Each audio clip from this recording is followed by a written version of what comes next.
तुम्ही सोशल मीडियावर असे अनेक व्हिडिओ पाहिले असतील ज्यामध्ये मृत्यू व्यक्तीपासून अवघ्या काही सेकंदाच्या अंतरावर असतो, मात्र शेवटच्या क्षणी त्याचा जीव वाचतो। चॅनलवरती नवीन असाल तर जरूर सबस्क्राइब करा MM मराठी न्यूजला। एक व्हिडिओ समोर आला ज्यामध्ये एक मुलगी गाडी चालवत रेल्वे ट्रॅकवर पोहोचली आणि तिने आपली गाडी ट्रॅकवरच थांबवली। व्हायरल होत असलेल्या व्हिडिओमध्ये तरुणी रेल्वे रुळाजवळ कार घेऊन येत असल्याचं दिसत आहे। आधी ती ट्रॅकपासून काही अंतरावर कार थांबवते, पण मग तिच्या मनात काहीतरी येतं आणि समोरून येणारी ट्रेन पाहून ती गाडी रेल्वे रुळावर घेऊन येते। मुलीने वेगात जाणारी ट्रेन पाहिली नसावी असंही नाही, तिने काहीही विचार न करता गाडी रुळावर आणली।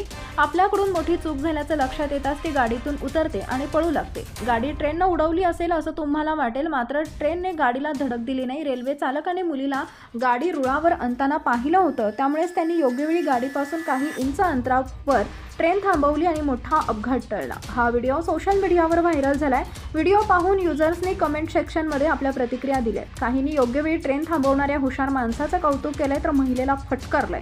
एका युजरनं म्हटलंय की महिलेला ड्रायव्हिंग लायसन्स निलंबित करून तिला शिक्षा झाली पाहिजे। तुम्हाला काय वाटतं? तुमच्या प्रतिक्रिया जरूर कळवा।